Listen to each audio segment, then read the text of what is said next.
நான் வீழ்வேன் என்று நினைத்தாயோ என்ற முண்டாசு கவி பாரதியாரின் பொன்னடியை தொட்டு என் அடியை துவங்கிறேன். தாருங்கள் தங்களின் காதுகளை.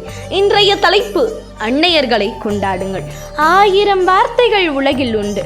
ஆனால் மனிதன் பேசும் முதல் வார்த்தை அம்மா.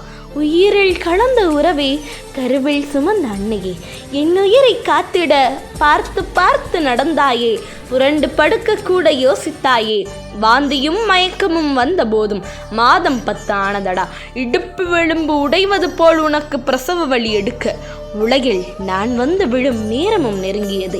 பனிக்குடமும் உடைந்து பூமியிலே நான் வந்து விழ உயிர் போகும் வழியை அன்றே உனக்கு கொடுத்து விட்டேன். அத்தகைய வழியுடன் பெற்றதையே இவ்வுலகம் சுகப்பிரசவம் என்கிறதே. அப்படிப்பட்ட அன்னையர்களை கொண்டாடத்தானே வேண்டும். அன்று எழுந்து நடக்க தெரியாமல் அழுது என் கையை பிடித்து எழுந்து நடக்க கற்று தந்தாய். இன்றும் தோல்வியை கண்டு அழுகிறேன். உன்னால் முடியும் என்று நம்பிக்கை கொடுத்து எழுந்து போராடு என்று ஊக்கம் கொடுப்பது என் அன்னைதானே. அன்னையே, என் வாழ்நாளில் நான் ஒரு முறை கூட இரத்த தானம் செய்ததில்லை. ஆனால் நீயோ நான் அழும்போதெல்லாம் எனக்கு இரத்த தானம் செய்தாய், உன் தாய்ப்பாலின் மூலமாக. இப்படிப்பட்ட அன்னையர்களை கொண்டாடத்தானே வேண்டும். கும்பிட போன தெய்வம் குறுக்க வந்துச்சான்னு எனக்கு தெரியாது.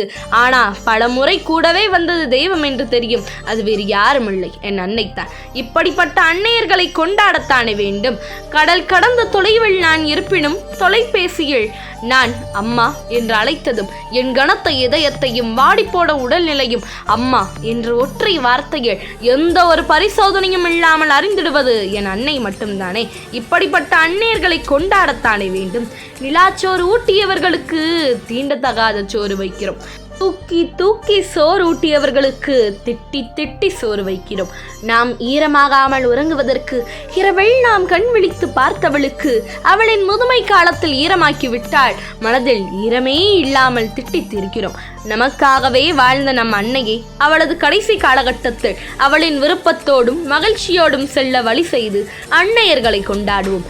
ஆராரோ பாடியவளை அனுதினமும் கொண்டாடுவோம் என்று கூறி வருகிறேன். நன்றி, வணக்கம்.